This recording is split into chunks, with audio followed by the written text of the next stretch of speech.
60세 이상이라면 오늘 이야기는 꼭 끝까지 들으셔야 합니다. 많은 분들이 조금 불편해도 괜찮겠지, 습관은 쉽게 안 바뀌니까 그냥 두자라고 생각하시죠. 하지만 사실은 그렇지 않습니다. 작은 습관 하나가 근육과 혈관을 10년 빨리 약하게 만들 수 있습니다.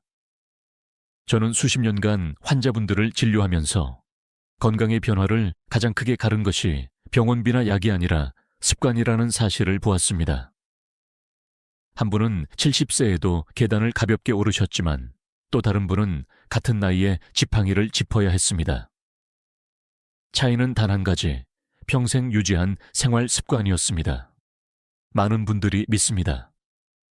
나이가 들면 근육은 자연히 줄어드는 것, 어쩔 수 없는 것이라고요.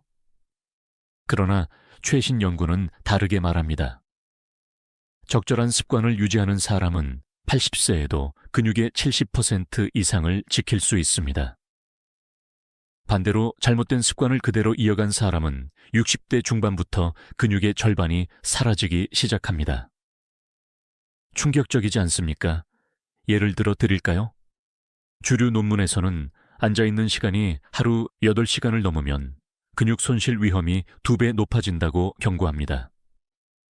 그런데 조금은 엉뚱한 연구도 있습니다. 미국의 한 대학 연구진은 텔레비전을 보면서 자주 발끝을 들썩이는 사람은 의외로 다리 근육이 잘 유지된다고 보고했죠. 과연 어느 쪽이 더 중요한 걸까요? 아직 학계에서도 완전한 합의는 없지만 한 가지 분명한 사실은 있습니다. 움직이지 않는 습관은 노후를 위협한다는 것입니다. 여러분, 혹시 스스로에게 이렇게 물어본 적 있으신가요? 나는 지금 내 몸을 살리는 습관을 하고 있을까? 아니면 조용히 약하게 만드는 습관을 하고 있을까? 오늘 이 영상을 끝까지 보신다면 바로 그 답을 찾으실 수 있습니다. 오늘 제가 말씀드릴 내용은 두 가지입니다. 첫째, 근육과 혈관을 살려주는 좋은 습관. 둘째, 10년을 빼앗아가는 위험한 나쁜 습관. 이 두 가지를 비교하면서 듣다 보면 여러분 스스로 무엇을 바꾸어야 할지 명확히 알게 되실 겁니다. 특히 끝까지 들으시면 내 몸을 살리고 회복시키고 지켜주는 4가지 좋은 습관과 반드시 지금 당장 끊어야 할 4가지 나쁜 습관을 알게 됩니다. 이 정보는 단순한 상식이 아니라 수많은 환자들의 실제 사례와 최신 연구가 함께 증명한 것입니다. 여기서 제가 드리는 첫 번째 부탁이 있습니다.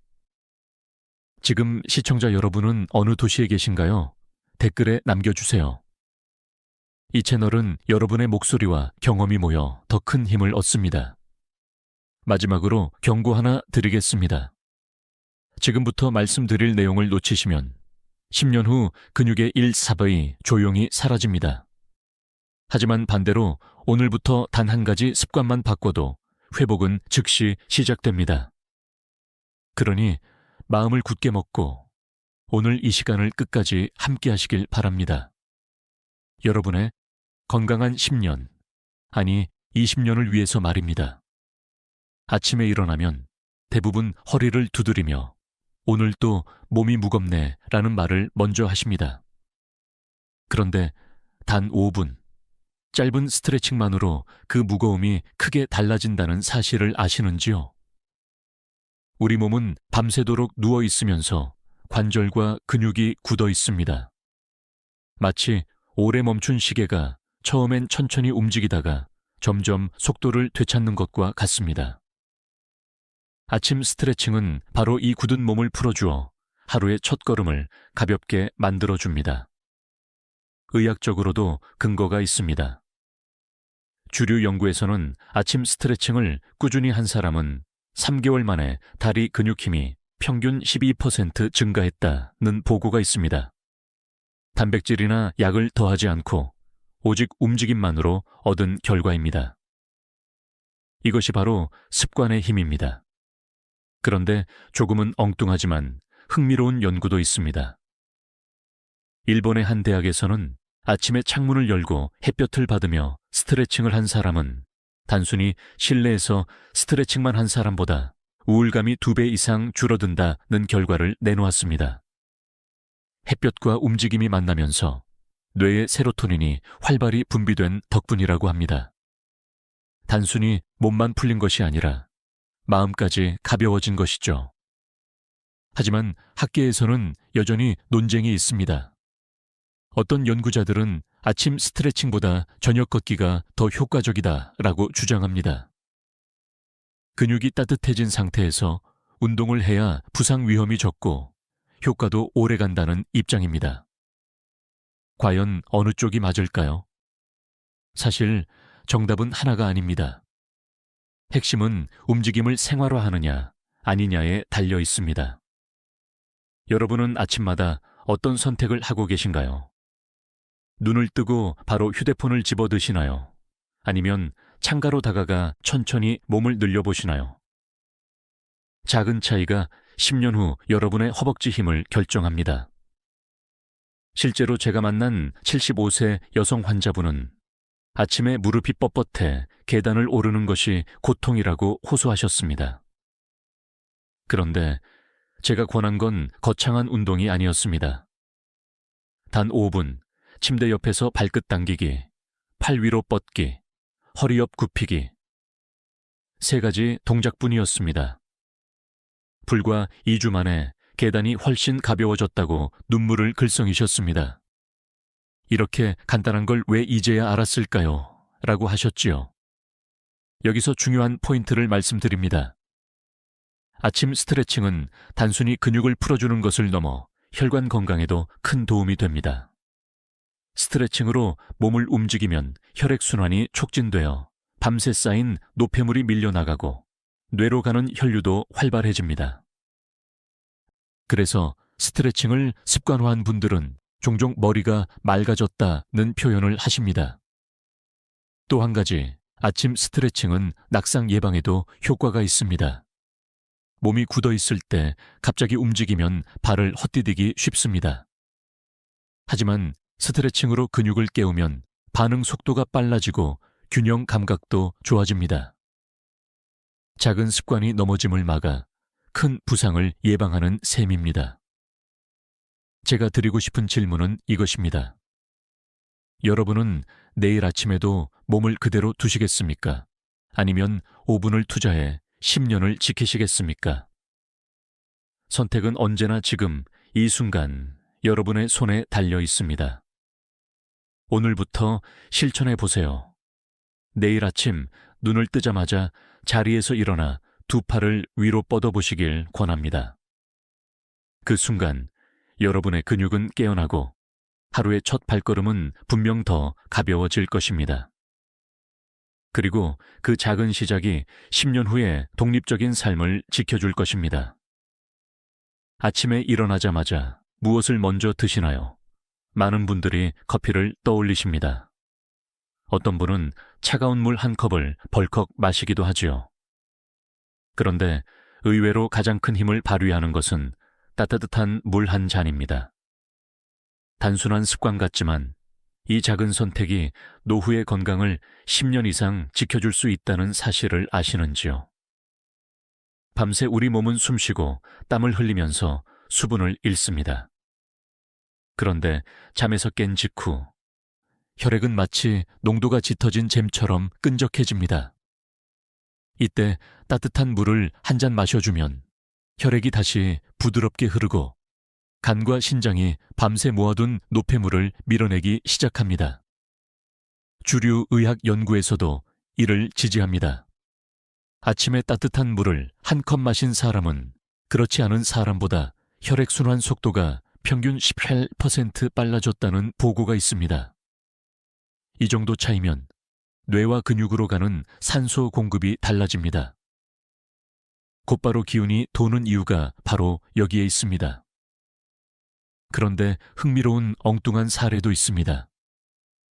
인도에서 전통적으로 내려오는 습관 중 하나가 바로 뜨거운 물로 하루를 시작하는 것입니다. 그들은 차가운 물을 피하고 심지어 여름에도 따뜻한 물을 마십니다. 연구자들은 이 습관이 장의 움직임을 자극해 노년의 변비를 크게 줄여준다고 보고했습니다. 단순한 물이지만 온도 하나가 몸 전체에 차이를 만드는 것이지요. 물론 학계에서는 여전히 논쟁이 있습니다. 어떤 전문가는 물의 온도보다 중요한 것은 충분한 양이라고 주장합니다. 미지근해도 상관없고 심지어 차가워도 상관없다. 중요한 건 500mg 이상 꾸준히 마시는 것이라는 의견이지요. 반면 또 다른 학자는 따뜻한 물이야말로 위와 장을 자극해 혈관까지 열어주는 효과가 있다고 강하게 강조합니다. 어느 쪽이 맞다고 보시나요? 사실 핵심은 단순합니다. 물을 마시는 습관을 소중히 여기느냐, 아니냐입니다. 여러분께 되묻고 싶습니다. 오늘 아침 나는 내 혈관을 열어주었는가, 아니면 더 막히게 두었는가? 저는 실제 환자 사례를 떠올립니다. 72세 남성 환자분은 아침마다 커피만 드셨습니다. 물은 거의 마시지 않았지요. 그분은 늘 두통과 피로를 호소했습니다. 제가 권한 건 아주 간단했습니다. 커피 전에 따뜻한 물 한 잔을 먼저 마셔보시라고요. 단 일주일 만에 환자분은 놀라운 변화를 느끼셨습니다. 머리가 맑아지고 아침에 일어나는 게 덜 힘들어요. 이것은 약이 아닌 단순한 습관의 힘이었습니다. 또 다른 사례도 있습니다. 68세 여성 환자분은 변비 때문에 매번 약을 찾으셨습니다. 그런데 아침마다 따뜻한 물 한 잔을 마시는 습관을 들이고 나서 배가 스스로 움직이기 시작했습니다. 몇 달 뒤에는 약이 필요 없게 되었지요. 이렇게 사소한 습관이 몸을 회복시킵니다. 따뜻한 물의 또 다른 효과는 낙상 예방에도 있습니다. 아침에 탈수가 심하면 혈압이 순간적으로 떨어져 어지럼증이 생깁니다. 이때 따뜻한 물 한 잔이 혈액을 안정시켜 어지럼증을 줄여줍니다. 작은 습관 하나가 넘어짐이라는 큰 사고를 막을 수 있습니다. 여러분, 이제 제가 묻겠습니다. 내일 아침 차가운 커피잔을 먼저 잡으시겠습니까? 아니면 따뜻한 물잔을 먼저 드시겠습니까? 그 선택 하나가 뇌혈관과 근육을 살리고 독립적인 10년을 선물합니다. 오늘부터는 부탁드립니다. 눈을 뜨자마자 따뜻한 물을 한 잔 마셔보세요. 단순하지만 가장 강력한 노후 건강의 보험이 될 것입니다. 여러분, 아침 식사에 어떤 음식을 올리시나요? 많은 분들이 여전히 빵과 잼 혹은 국물만 드시고 하루를 시작합니다. 아침은 대충 따으면 되지라고 생각하시죠. 그러나 바로 이때 근육은 조용히 힘을 잃고 있습니다. 아침에 단백질을 채워 넣는 습관이야말로 노후 근육을 지켜내는 가장 강력한 비밀입니다. 왜 그럴까요? 밤새 우리 몸은 단백질을 쓰면서 회복합니다.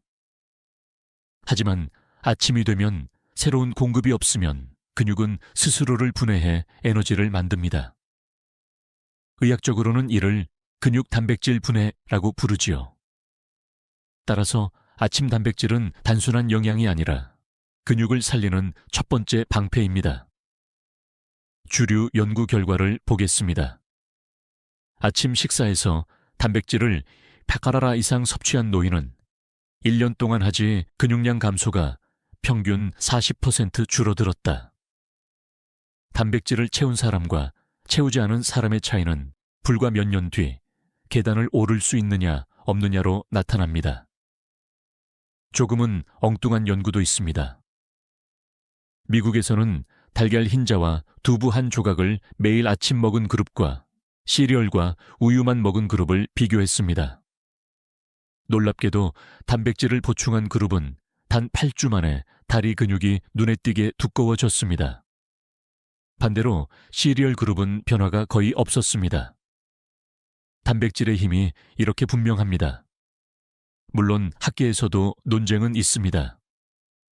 어떤 영양학자는 아침 단백질보다 하루 전체 단백질 총량이 더 중요하다고 주장합니다.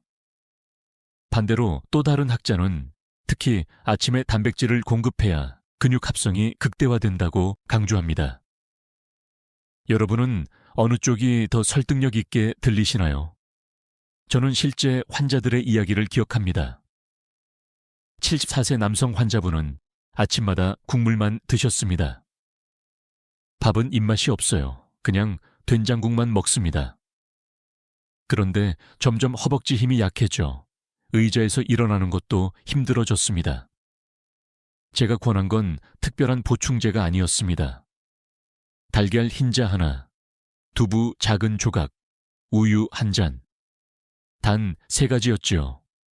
3개월 뒤 그분은 의자에서 일어나는 속도가 눈에 띄게 빨라졌습니다. 다시 살아난 것 같아요 라고 말씀하셨습니다. 또 다른 예로 68세 여성 환자분은 아침마다 과일만 드셨습니다. 몸에는 좋지만 근육에는 턱없이 부족했습니다. 제가 권한 건 간단했습니다. 과일은 그대로 드시되 그 위에 그릭 요거트와 견과류를 곁들이라고 했지요. 단백질이 보강되자 몇 달 뒤에는 계단 오르기가 훨씬 수월해졌습니다. 여기서 중요한 메시지가 있습니다. 단백질은 단순히 근육만 살리는 것이 아니라 혈관과 면역도 지켜줍니다. 아침 단백질은 혈당을 안정시켜 당뇨 위험을 낮추고 면역세포의 활동을 촉진해 감염에도 강해집니다. 노후에 가장 두려운 것은 병원에 눕는 것이지요. 아침 단백질은 바로 그 위험을 줄여줍니다. 여러분, 이제 제가 묻겠습니다. 내일 아침 밥상 위에 단백질이 있습니까? 없습니까? 그 한 끼가 여러분의 근육 10년을 결정합니다. 오늘부터 실천해보세요. 달걀 흰자 하나, 두부 한 조각, 우유 반 잔. 크지 않아도 됩니다. 단백질은 적은 양이라도 꾸준히 매일 들어가야 합니다. 그렇게 하루하루를 쌓으면 80세에도 스스로 일어나 걷는 힘을 지킬 수 있습니다. 여러분, 하루에 햇볕을 얼마나 쬐고 계신가요? 많은 분들이 피부가 검게 탈까봐 밖에 나가기가 귀찮아서 햇볕을 피합니다. 하지만 단 10분의 햇볕이 근육과 뼈, 그리고 마음까지 지켜준다는 사실을 아시는지요? 햇볕은 단순히 밝은 빛이 아닙니다. 피부에 닿는 순간 우리 몸은 비타민 D라는 특별한 호르몬을 만들어냅니다. 비타민 D는 뼈를 단단하게 하고 근육이 수축할 때 필요한 힘을 공급합니다. 부족하면 다리가 쉽게 풀리고 낙상 위험이 2배 이상 올라갑니다. 주류 연구 결과를 보겠습니다. 하루 15분 이상 햇볕을 쬐는 노인은 그렇지 않은 노인보다 고관절 골절 위험이 30% 낮았다. 이 한 문장만 봐도 햇볕이 단순한 빛이 아니라 생명의 약임을 알 수 있습니다. 조금은 엉뚱하지만 흥미로운 연구도 있습니다.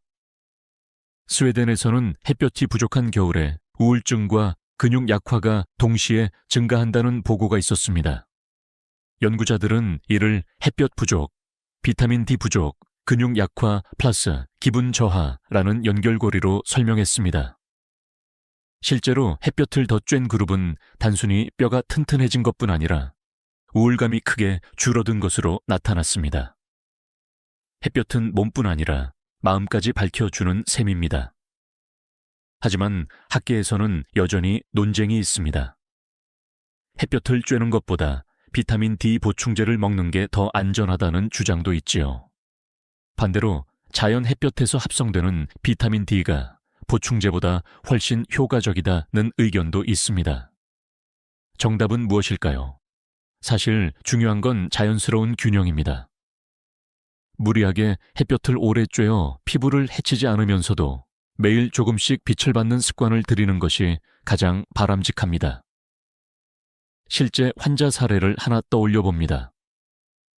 76세 남성 환자분은 아침마다 집 안에만 계셨습니다. 햇볕을 거의 쬐지 않았지요. 어느 날 작은 부딪힘에도 갈비뼈가 금이 가는 일이 있었습니다. 검사 결과 비타민 D 수치가 매우 낮았습니다. 제가 권한 건 특별한 약이 아니었습니다. 점심 전 집 앞마당에서 단 10분 동안 햇볕을 쬐라는 것이었습니다. 석 달 뒤 그분의 뼈 밀도는 눈에 띄게 개선되었고 몸의 기운이 다시 살아났습니다. 또 다른 70세 여성 환자분은 아침마다 무릎 통증으로 힘들어했습니다. 제가 제안한 건 아침 스트레칭 후 창가에서 햇볕을 쬐는 습관이었습니다. 불과 한 달 만에 통증이 덜하고 아침이 상쾌하다는 말씀을 하셨습니다. 햇볕이 단순한 빛이 아니라 회복의 열쇠였던 것입니다. 여러분께 묻겠습니다. 오늘 하루 나는 내 몸에 빛을 선물했는가? 햇볕은 공짜입니다. 돈이 들지 않고 누구에게나 주어집니다.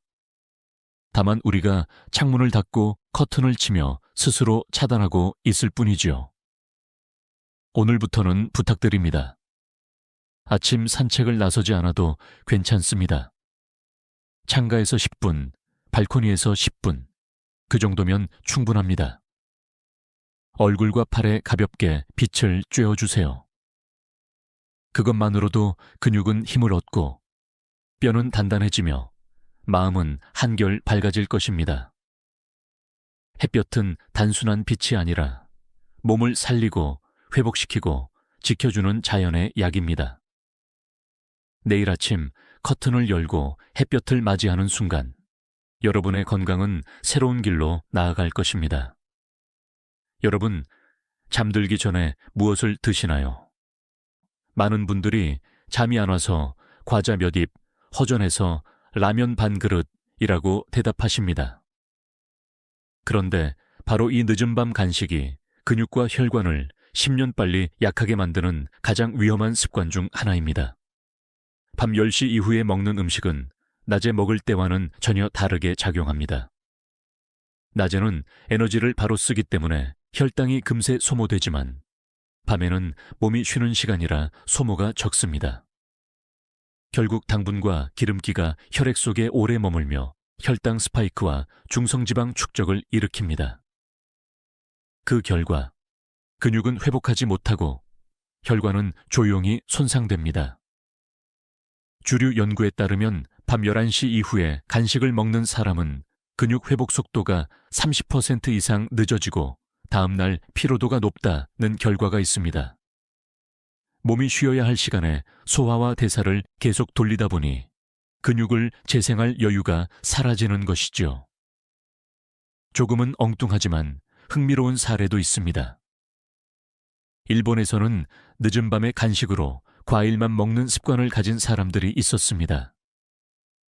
연구진이 조사한 결과 낮에는 건강식으로 통하던 과일도 밤에 먹으면 오히려 혈당이 급격히 치솟아 인슐린 저항성을 높이는 것으로 나타났습니다. 결국 좋은 음식도 시간에 따라 독이 된다는 사실을 보여준 셈입니다. 물론 학계에서도 논쟁이 있습니다. 어떤 학자는 소량의 단백질 간식은 근육 합성에 도움이 된다고 주장합니다. 반대로 또 다른 학자는 밤에는 어떤 음식이라도 소화기관을 쉬게 해야 한다는 입장입니다. 어느 쪽이 맞을까요? 사실 정답은 절대적인 법칙이 아니라 개인의 몸과 습관에 달려 있습니다. 하지만 분명한 건 대다수 노인에게 늦은 밤 간식은 득보다 해가 많다는 것입니다. 실제 환자 사례를 보겠습니다. 71세 남성 환자분은 밤마다 라면 반 봉지를 안 먹으면 잠이 안 와요 라고 하셨습니다. 몇 년 동안 이 습관을 이어가던 그는 결국 당뇨 진단을 받았습니다.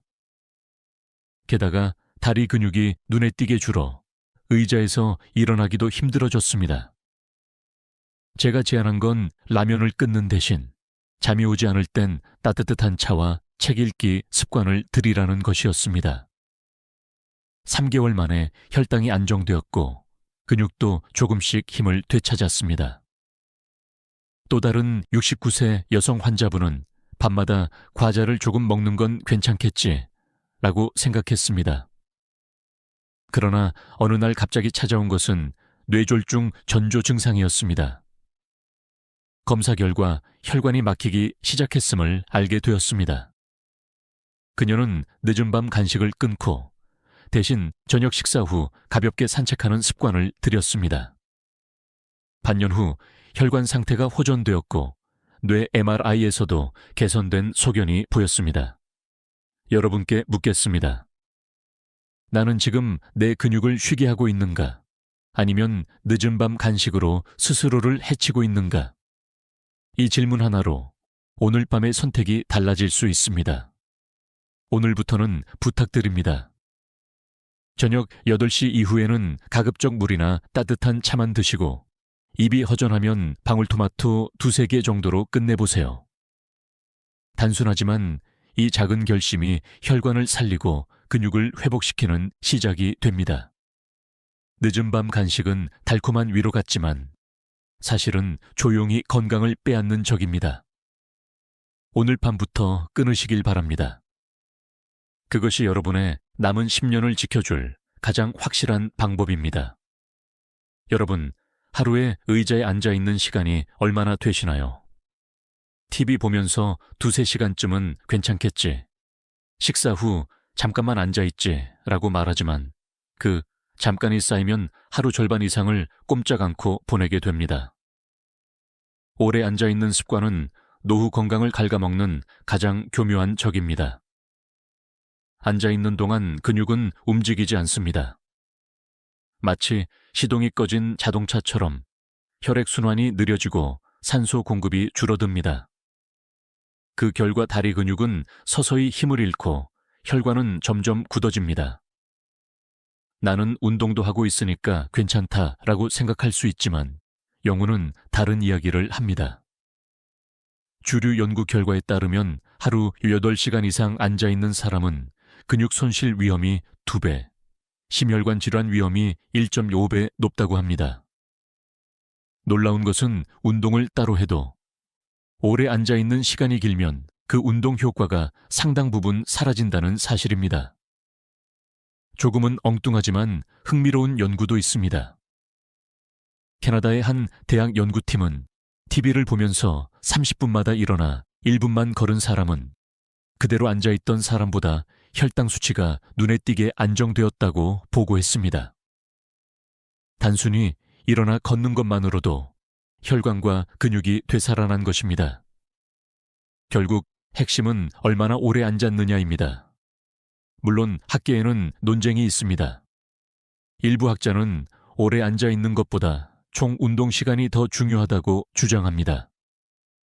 그러나 또 다른 학자는 하루에 30분 운동을 하더라도 나머지 시간을 꼼짝 않고 앉아있으면 근육 손실은 여전히 진행된다고 경고합니다. 여러분은 어느 쪽이 더 설득력 있게 들리시나요? 실제 환자 사례를 떠올려 보겠습니다. 73세 여성 환자분은 드라마를 보며 하루 6시간 이상을 앉아서 보내셨습니다.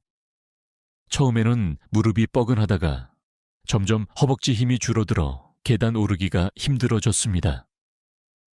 제가 권한 건 특별한 운동이 아니었습니다. 광고 시간마다 일어나서 거실을 한 바퀴 걸으세요. 단순한 습관이었지만 2개월 만에 허벅지 힘이 다시 살아났습니다. 또 다른 70세 남성 환자분은 은퇴 후 대부분 시간을 컴퓨터 앞에 앉아 보내셨습니다. 그 결과 다리에 부종이 생기고 정맥류가 악화되었습니다. 제가 권한 건 30분마다 알람을 맞추고 자리에서 일어나 물을 마시며 1분간 걸으라는 것이었습니다. 반년 후 다리 부종은 거의 사라지고 혈액 검사 수치도 좋아졌습니다. 여러분께 묻겠습니다. 나는 오늘 몇 시간이나 앉아 있었는가? 내 다리는 지금 살아있는가? 아니면 조용히 약해지고 있는가? 이 질문 하나가 생활을 바꾸는 시작이 될 수 있습니다. 오늘부터는 작은 규칙을 세워보세요. TV를 보다가 광고가 나오면 일어나서 스트레칭하기. 전화 통화를 할 땐 반드시 서서 하기. 물 마실 때마다 자리에서 일어나기. 이런 작은 습관이 쌓이면 앉아있는 시간이 줄고 근육은 되살아납니다. 의자에 오래 앉아 있는 시간은 편안함처럼 보이지만 사실은 조용히 건강을 빼앗는 함정입니다. 오늘부터는 의자에서 자주 일어나 몸을 깨우시길 바랍니다. 그것이 여러분의 다리 힘을 10년 더 지켜줄 가장 확실한 방법입니다. 여러분, 혹시 집에 약 서랍이 넘쳐나지 않으신가요? 두통약, 소화제, 수면제, 진통제. 필요할 때 잠깐 쓰는 것은 문제가 되지 않습니다. 하지만 습관처럼 매일 약에 의존한다면 그것이야말로 근육과 신경을 조용히 무너뜨리는 위험한 습관입니다. 많은 분들이 약은 의사가 주는 거니까 안전하다라고 생각합니다. 하지만 모든 약은 양날의 검입니다. 통증을 잠시 가라앉히는 동안 다른 장기를 약하게 만들기도 하지요. 특히 진통제와 수면제는 근육과 뼈, 그리고 뇌신경에 치명적인 영향을 미칩니다. 주류 연구에 따르면 진통제를 장기간 복용한 노인은 근육 손실 위험이 20% 이상 높다는 결과가 있습니다. 통증을 줄여 움직임을 막는 것이 원인입니다. 통증이 없으니 몸을 덜 쓰게 되고 결국 근육이 더 빨리 사라지는 악순환이 이어집니다. 조금은 엉뚱한 연구도 있습니다. 미국의 한 대학 연구에서는 수면제를 매일 복용하는 노인은 오히려 수면의 질이 낮고 밤중에 자주 깬다는 결과가 나왔습니다. 약이 잠을 깊게 만드는 것이 아니라 뇌의 자연스러운 수면 리듬을 방해하기 때문입니다. 결국 더 자려고 먹은 약이 오히려 잠을 빼앗는다는 아이러니한 결과가 나타난 것이죠. 물론 학계에는 논쟁이 있습니다. 어떤 전문가는 통증을 참다가 움직임을 못하면 근육이 더 손상된다. 따라서 적절히 약을 쓰는 것이 더 낫다라고 주장합니다.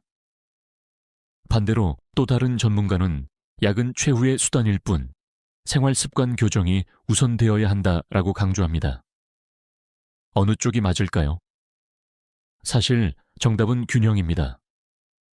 꼭 필요할 때만 쓰고 습관적 사용은 피해야 한다는 데는 모든 전문가가 동의합니다.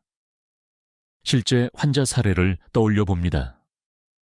74세 여성 환자분은 무릎 통증 때문에 하루 3번 진통제를 드셨습니다. 통증은 덜했지만 점점 다리 근육이 약해지고 움직임이 줄어들었습니다. 제가 권한 건 약을 줄이는 대신 온찜질과 가벼운 근력 운동이었습니다. 2달 뒤 약은 절반 이하로 줄었고 근육 힘은 다시 살아났습니다. 또 다른 70세 남성 환자분은 잠이 안 온다며 수면제를 수년간 복용했습니다. 하지만 낮에는 늘 졸리고 기억력까지 떨어졌습니다. 제가 권한 건 약 대신 밤마다 따뜻한 물 한 잔과 짧은 명상이었습니다. 처음에는 힘들어했지만 몇 주 뒤 약 없이도 깊은 잠을 잘 수 있었습니다. 머리가 맑아졌어요 라는 말은 덤이었습니다. 여러분, 혹시 스스로에게 물어보신 적 있으신가요? 나는 지금 내 몸을 살리는 약을 쓰고 있는가? 아니면 약 때문에 더 약해지고 있는가? 이 질문 하나로 약을 대하는 태도가 달라질 수 있습니다. 오늘부터는 약 서랍을 다시 한번 열어보시길 권합니다. 필요 없는 약, 오래된 약은 정리하세요. 그리고 습관처럼 손이 가는 약 대신 생활 습관을 먼저 떠올리십시오. 따뜻한 물, 가벼운 스트레칭, 규칙적인 수면 습관. 이것들이야말로 진짜 약입니다. 약은 친구가 될 수도 있지만 지나치면 독이 됩니다. 오늘부터 약에 기대는 습관을 줄이고 스스로 몸을 살리는 습관을 늘려가시길 바랍니다. 그것이 근육과 뇌, 혈관을 10년 더 지키는 길입니다. 여러분, 오늘 하루에 물을 얼마나 드셨습니까? 많은 분들이 차 한 잔, 국물 몇 숟가락이면 충분하다라고 대답하십니다. 하지만 물을 적게 마시는 습관은 근육과 혈관을 조용히 약하게 만드는 가장 흔하지만 위험한 노후 습관입니다. 노인은 갈증을 잘 느끼지 못합니다. 몸속 수분은 이미 부족한데 신호가 약해져 물을 덜 마시게 됩니다. 그 결과 혈액은 끈적해지고 근육으로 가는 산소 공급이 줄어듭니다. 하루 종일 기운이 빠지고 작은 활동에도 숨이 차는 이유가 여기에 있습니다. 주류 연구에 따르면 하루 물 섭취량이 1리터 미만인 노인은 근육 손실 위험이 2배, 뇌졸중 위험이 1.5배 높다는 결과가 있습니다. 단순히 물 한 잔이 부족했을 뿐인데 그 대가는 10년의 건강 차이로 이어집니다. 조금은 엉뚱하지만 흥미로운 연구도 있습니다. 프랑스의 한 연구팀은 물을 충분히 마시는 노인은 피부 주름이 늦게 생기고 기억력도 오래 유지된다고 보고했습니다. 물이 단순히 갈증만 해소하는 게 아니라 세포 하나하나의 기능을 살려준다는 의미입니다. 하지만 학계에는 논쟁이 있습니다. 물을 너무 많이 마시면 신장이 부담을 받는다라는 우려가 있지요. 또 어떤 학자는 커피와 차도 수분으로 포함시켜야 한다고 주장합니다. 정답은 무엇일까요? 사실 중요한 것은 무리하게 많이 마시는 것이 아니라 꾸준히 조금씩 자주 마시는 습관입니다. 실제 환자 사례를 떠올려 봅니다. 72세 여성 환자분은 하루 종일 커피만 드시고 물은 거의 마시지 않았습니다. 늘 피곤하고 다리에 쥐가 자주 났습니다. 제가 권한 건 간단했습니다. 식사 전마다 작은 물잔 하나를 마시는 습관이었습니다. 단 3주 만에 쥐가 줄고 기운이 살아났습니다. 또 다른 75세 남성 환자분은 나는 국으로 수분을 충분히 보충한다고 생각했습니다.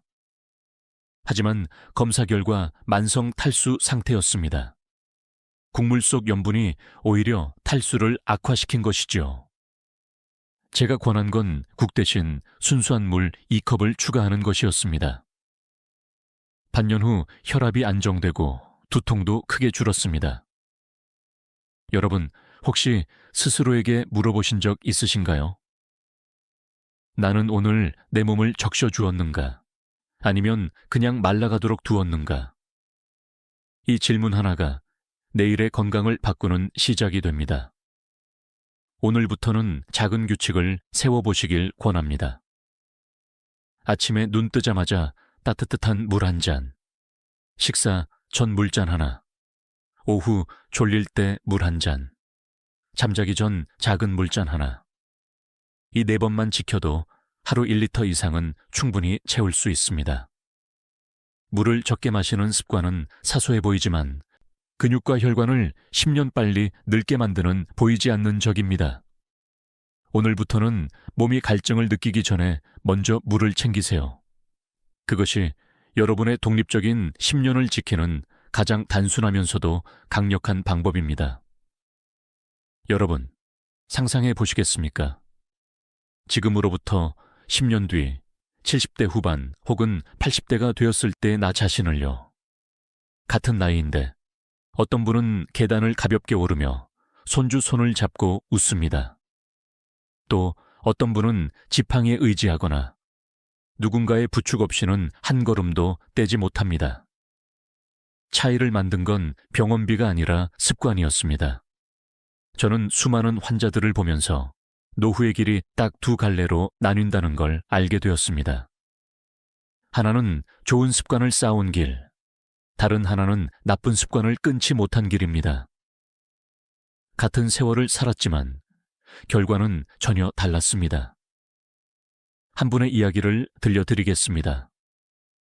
7, 8세 여성 환자분은 아침마다 스트레칭을 하고 따뜻한 물을 마셨습니다. 단백질이 들어간 아침을 챙기고 햇볕을 쬐며 가볍게 걸었습니다.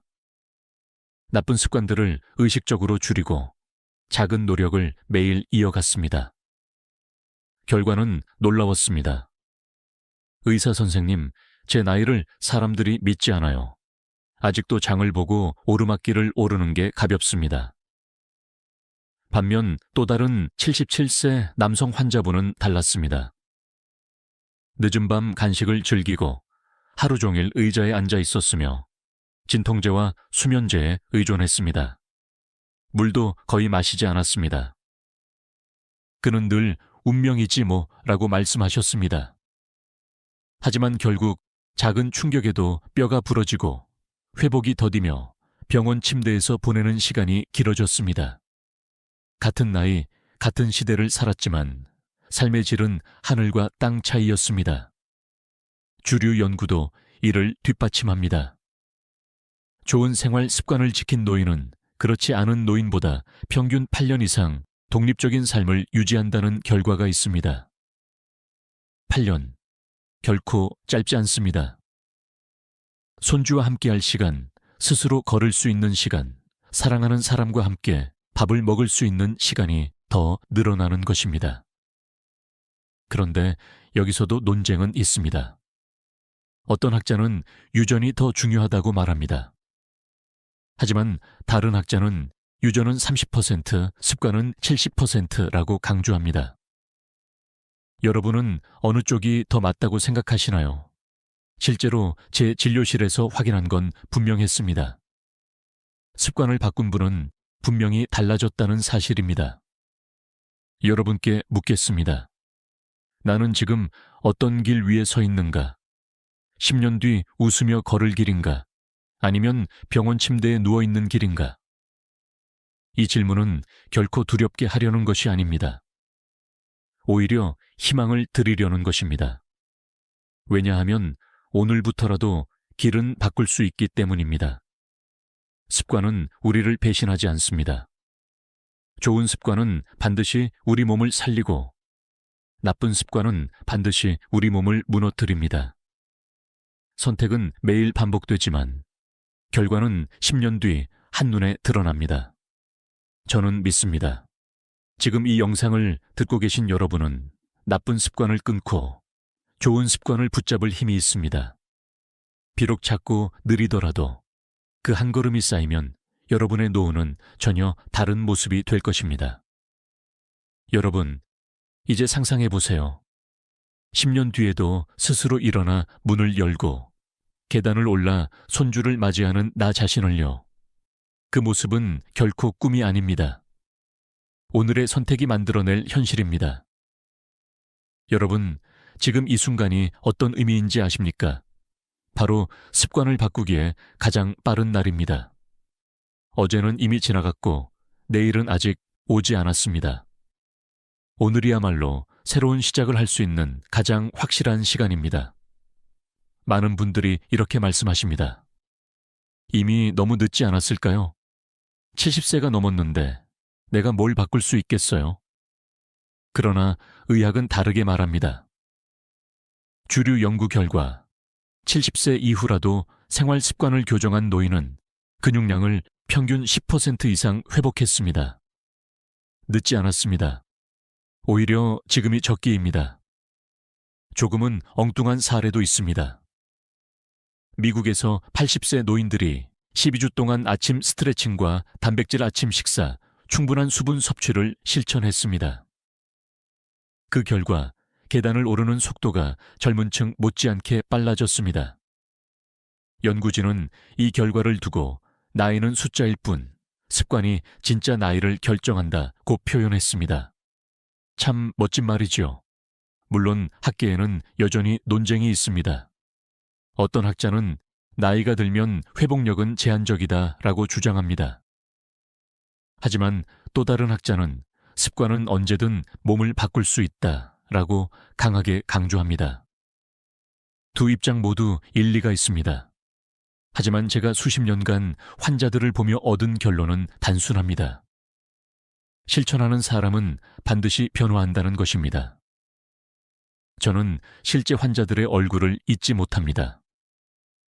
75세 여성 환자분은 무릎 통증 때문에 매일 집 안에서만 생활하셨습니다. 하지만 매일 아침 5분 스트레칭과 따뜻한 물 한 잔을 시작하셨습니다. 몇 달 뒤 그분은 다시 동네 시장까지 걸어 나갈 수 있었습니다. 선생님, 세상이 다시 열렸어요. 그 말에 저 역시 울컥했습니다. 또 한 분은 72세 남성 환자분이었습니다. 늘 나는 변할 수 없어 라고 말씀하시던 분이었습니다. 그러나 작은 결심 하나, 밤 늦은 간식을 끊고 물을 더 마시는 습관을 시작했습니다. 반년 후 혈당이 안정되고 다리 힘이 되살아났습니다. 아직 늦지 않았다는 걸 이제야 알았습니다. 그 눈빛은 누구보다 젊었습니다. 여러분, 혹시 스스로에게 물어보신 적 있으신가요? 나는 정말 늦었을까? 그 답은 명확합니다. 아니요, 지금이 가장 빠릅니다. 오늘 시작하는 사람이 결국 내일 웃습니다. 좋은 습관은 몸을 살리고 마음을 회복시키며 관계까지 지켜줍니다. 가족에게 덜 의지하게 되고 손주와 함께하는 시간이 늘어나며 스스로의 자존감이 살아납니다. 이것이야말로 우리가 원하는 노후 아닙니까? 그러니 오늘을 놓치지 마십시오. 작은 실천 하나라도 시작해 보세요. 아침에 스트레칭을 하고 물을 마시고 햇볕을 쬐고 단백질 아침을 챙기고, 그렇게 쌓인 날들이 결국 여러분을 더 젊고 튼튼하게 만들어줄 것입니다. 오늘은 결코 늦은 날이 아닙니다. 오늘은 가장 빠른 날입니다. 여러분, 지금 이 순간이 바로 두 번째 인생의 출발점입니다. 여러분, 지금까지 긴 여정을 함께 해주셔서 감사합니다. 오늘 우리는 노후를 지키는 좋은 습관 4가지와 반드시 끊어야 할 위험한 습관 4가지를 함께 살펴봤습니다. 좋은 습관은 우리 몸을 살리고 회복시키고 지켜줍니다. 아침 스트레칭, 따뜻한 물 한 잔, 단백질이 담긴 아침 식사, 짧은 햇볕 쬐기. 이 4가지는 특별한 돈이나 시간이 필요하지 않습니다. 단순하지만 강력하게 근육과 혈관을 젊게 유지시킵니다. 반대로 나쁜 습관은 우리를 조용히 무너뜨립니다. 늦은 밤 간식, 오래 앉아있기, 약에 지나치게 의존하기, 물을 적게 마시는 습관. 이 4가지는 눈에 띄지 않게 진행되지만 10년 후 우리의 몸을 약하게 하고 삶의 독립성을 빼앗습니다. 주류 연구와 실제 환자 사례 모두 같은 메시지를 전합니다. 습관이 삶을 만든다는 것입니다. 작은 선택이 쌓여 결국은 큰 차이를 만들어냅니다. 저는 여러분께 다시 한번 질문 드리고 싶습니다. 오늘 나는 어떤 길을 선택할 것인가? 좋은 습관으로 젊음을 지킬 것인가? 나쁜 습관으로 시간을 잃을 것인가? 답은 이미 여러분의 마음속에 있을 것입니다. 혹시 지금 마음속에 불안이 남아 있더라도 걱정하지 마십시오. 중요한 건 완벽함이 아니라 첫 걸음입니다. 오늘부터 단 하나의 습관만 바꿔도 됩니다.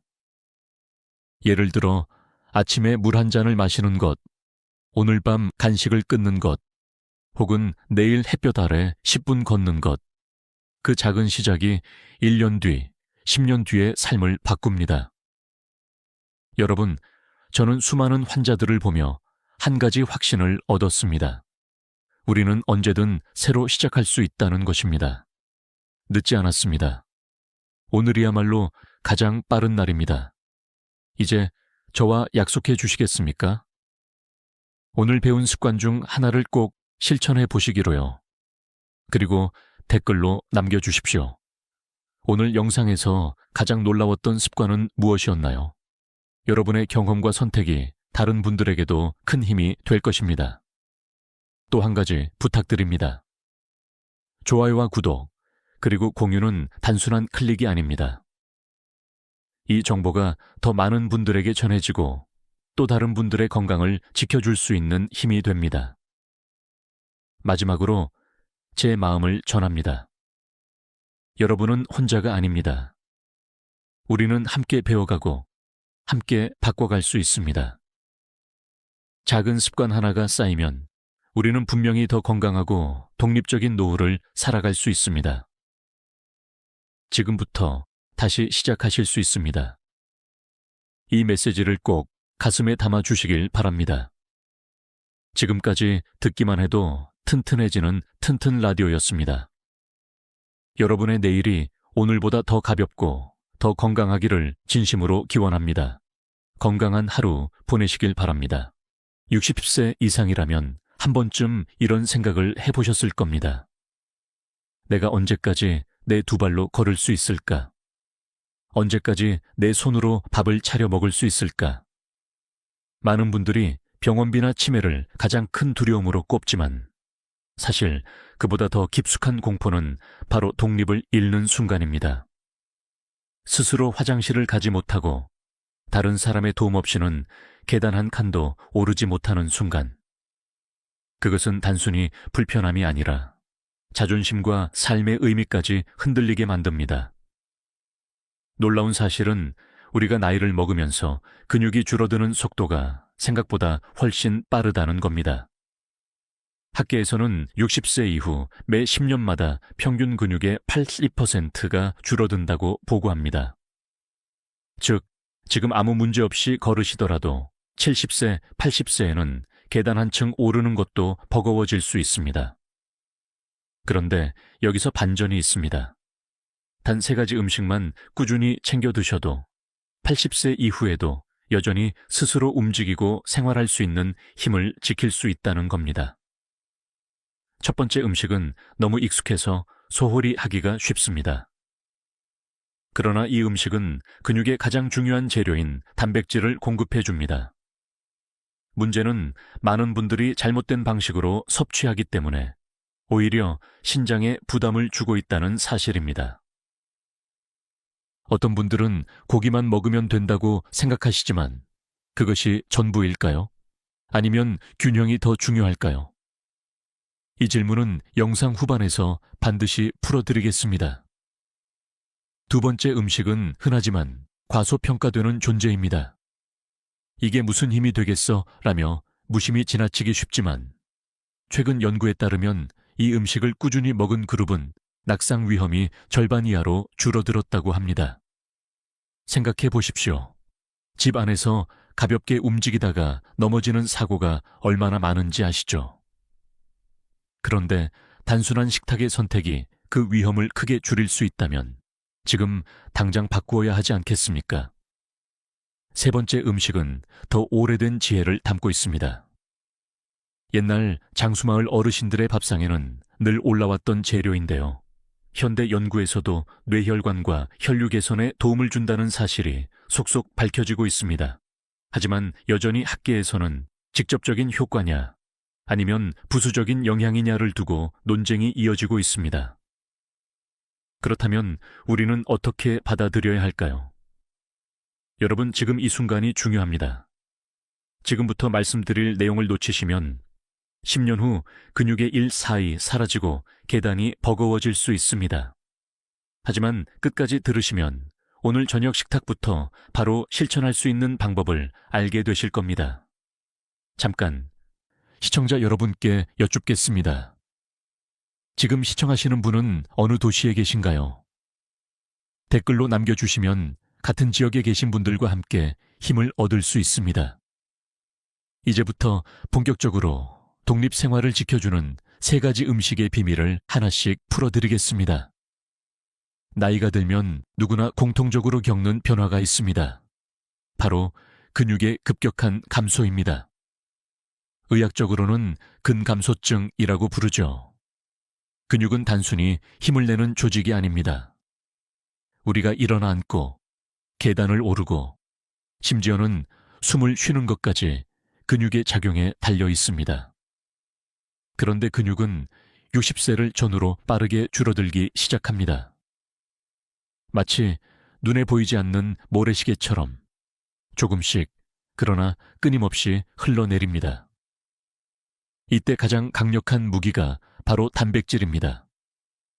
근육을 만드는 주재료, 세포의 기초 벽돌이라고 할 수 있죠. 많은 연구에서 단백질을 충분히 섭취한 어르신들은 그렇지 않은 분들보다 보행 속도가 빠르고 균형 능력이 뛰어나며 골절 위험도 낮았습니다. 쉽게 말해 단백질은 몸을 세워주고 살려주고 지켜주는 힘입니다. 그렇다면 단백질을 어디에서 얻을 수 있을까요? 가장 흔한 공급원은 바로 콩류, 두부, 생선, 계란, 살코기입니다. 하지만 여기서 흥미로운 점이 있습니다. 대부분의 분들이 단백질이라고 하면 고기만 떠올립니다. 물론 고기는 훌륭한 단백질원입니다. 하지만 콩과 두부 같은 식물성 단백질은 소화가 쉽고 혈관에도 부담이 덜합니다. 반대로 붉은 고기를 지나치게 섭취하면 콜레스테롤과 혈압 문제를 악화시킬 수 있죠. 여기서 재미있는 사실 하나. 일본의 한 연구에서 매일 두부를 섭취한 고령자 그룹은 동일 연령대 다른 그룹보다 허벅지 근육량이 더 오래 유지되었습니다. 단순히 단백질의 양 때문만이 아니라 두부에 들어있는 이소플라본이라는 성분이 근육세포의 대사를 돕는 역할을 했기 때문입니다.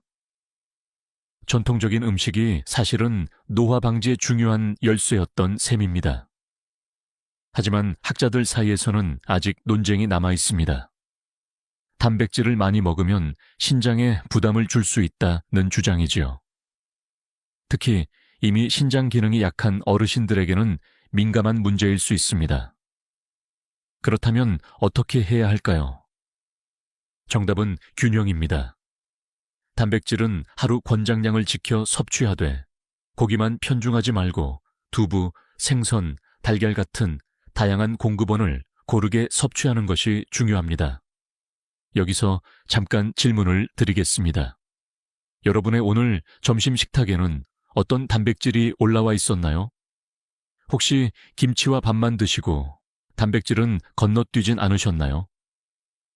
많은 어르신들이 속이 편해서 요리하기 귀찮아서라는 이유로 단백질 섭취를 줄이는 경우가 많습니다. 하지만 그 작은 습관이 5년, 10년 뒤에 보행 능력을 좌우한다면 여전히 그냥 넘기시겠습니까? 또 하나 중요한 점은 타이밍입니다. 연구에 따르면 단백질을 한 번에 몰아서 섭취하기보다는 아침, 점심, 저녁으로 나누어 일정하게 드시는 것이 근육 유지에 더 효과적입니다. 우리 몸은 한 번에 많은 단백질을 흡수하지 못하기 때문입니다. 즉, 하루 세 끼가 모두 근육을 위한 건축 재료가 되어야 합니다. 정리해 봅시다. 첫 번째 음식의 힘은 단순히 배를 채우는 것이 아닙니다. 근육을 살리고 혈관을 회복시키며 몸 전체를 지켜줍니다. 하지만 과유불급이라는 말처럼 균형과 다양성이 필수입니다. 내일 아침 밥상에 두부 한 조각을 더 올려보십시오. 점심에는 생선을, 저녁에는 계란을 곁들이십시오. 그렇게 단백질의 종류를 바꿔가며 드시면 80세가 되어도 계단을 가볍게 오르내릴 힘을 충분히 지킬 수 있습니다. 단백질이 근육의 기초 벽돌이라는 사실은 이미 잘 알려져 있습니다. 하지만 문제는 여기서 끝나지 않습니다. 바로 어떻게 먹느냐가 관건이죠. 단백질을 많이 먹으면 무조건 좋은 걸까요? 아니면 오히려 해로울 수도 있을까요? 이 질문은 지금도 의학계에서 뜨거운 논쟁거리입니다. 한쪽에서는 이렇게 말합니다. 고령자가 단백질을 충분히 먹어야 근육이 줄지 않는다. 따라서 하루 권장량보다 더 먹어야 한다. 실제로 여러 국제 연구에서 하루 체중 1kg당 1.6g 이상의 단백질을 섭취한 노인들이 근육량과 보행 능력을 더 잘 유지했습니다. 쉽게 말해 체중 60kg 어르신이라면 하루 70kg 이상 단백질을 먹어야 한다는 계산이 나옵니다. 그런데 다른 쪽에서는 정반대의 경고를 합니다. 그렇게 먹다가는 신장이 감당하지 못한다. 단백질은 대사 과정에서 노폐물, 특히 요소와 크레아티닌 같은 물질을 만들어냅니다.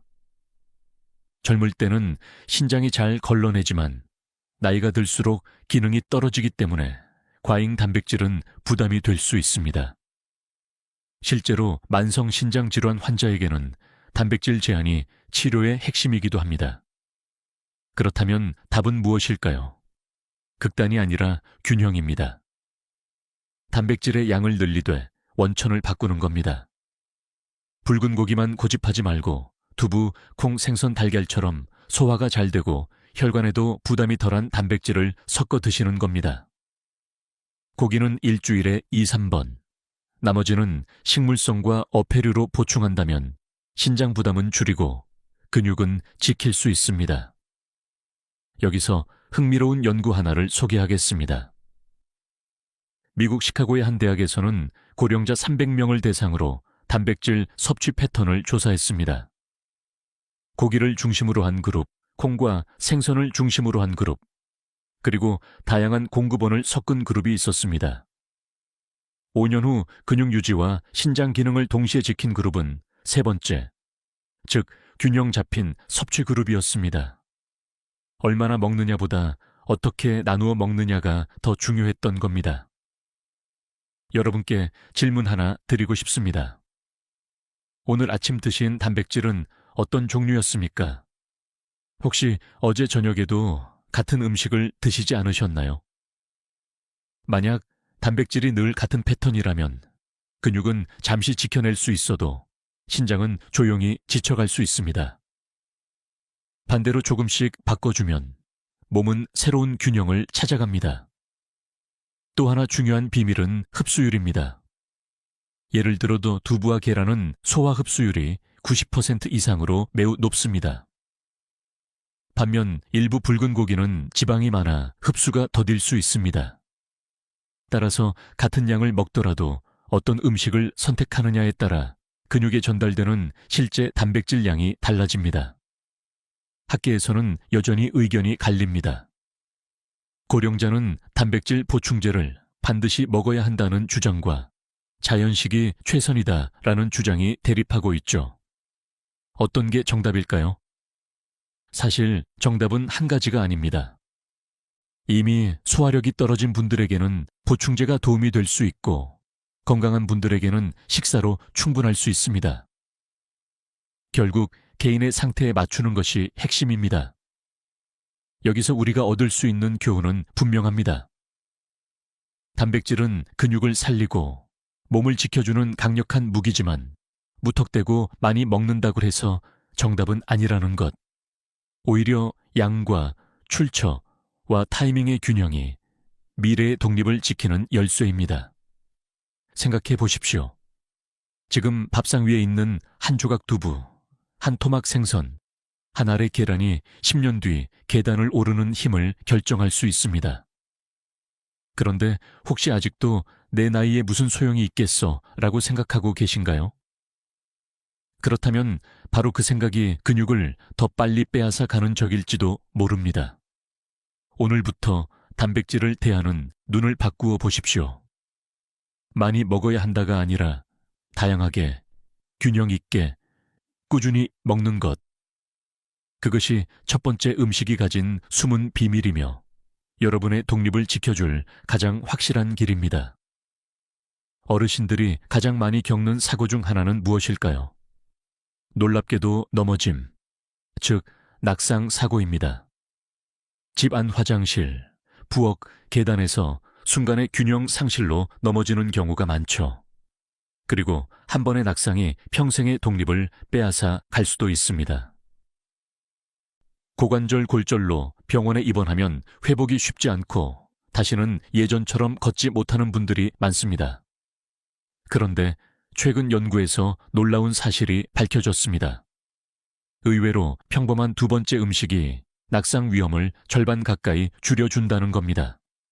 바로 칼슘과 비타민 D가 풍부한 음식입니다.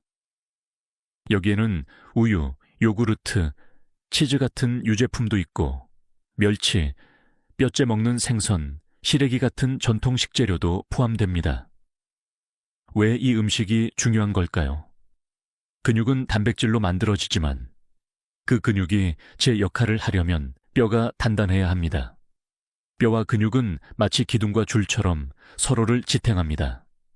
칼슘은 뼈의 재료이고 비타민 D는 칼슘을 뼈 속으로 밀어넣는 열쇠입니다. 부족하면 어떻게 될까요? 뼈가 약해지고 작은 충격에도 쉽게 부러지게 됩니다. 흥미로운 사실 하나. 핀란드에서는 고령자 1000명을 대상으로 매일 유제품과 비타민 D를 함께 섭취한 그룹과 그렇지 않은 그룹을 비교했습니다. 결과는 놀라웠습니다. 섭취한 그룹은 3년 동안 낙상 사고가 무려 47% 감소했습니다. 계단에서 발을 헛디뎌도 뼈가 버텨주니 큰 부상으로 이어지지 않았던 겁니다. 하지만 여기서도 학자들의 논쟁은 이어집니다. 어떤 학자들은 칼슘 보충제는 오히려 심혈관 질환 위험을 높인다고 경고합니다. 반면 다른 연구에서는 음식으로 얻는 칼슘은 문제가 되지 않는다고 주장합니다. 여러분은 어떻게 생각하시나요?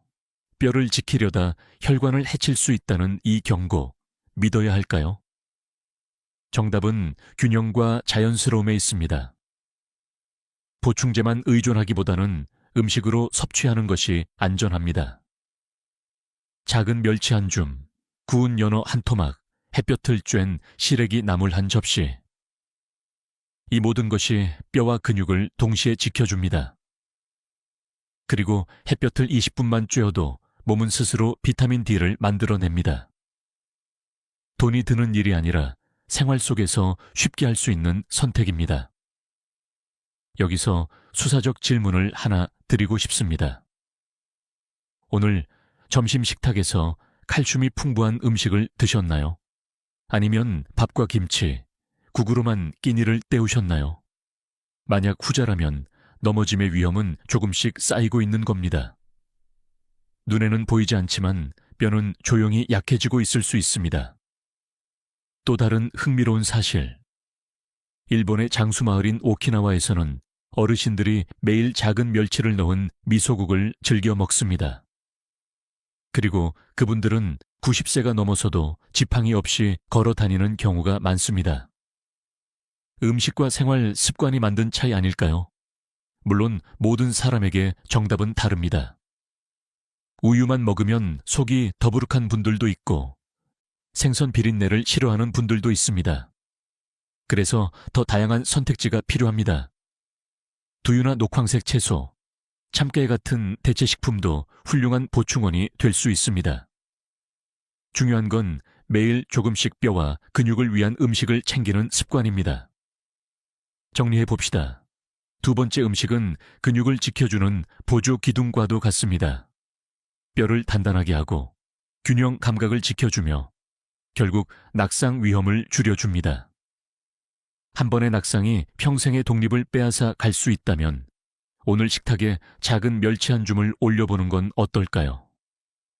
여러분의 독립은 그렇게 소소한 한 숟가락에서 시작됩니다.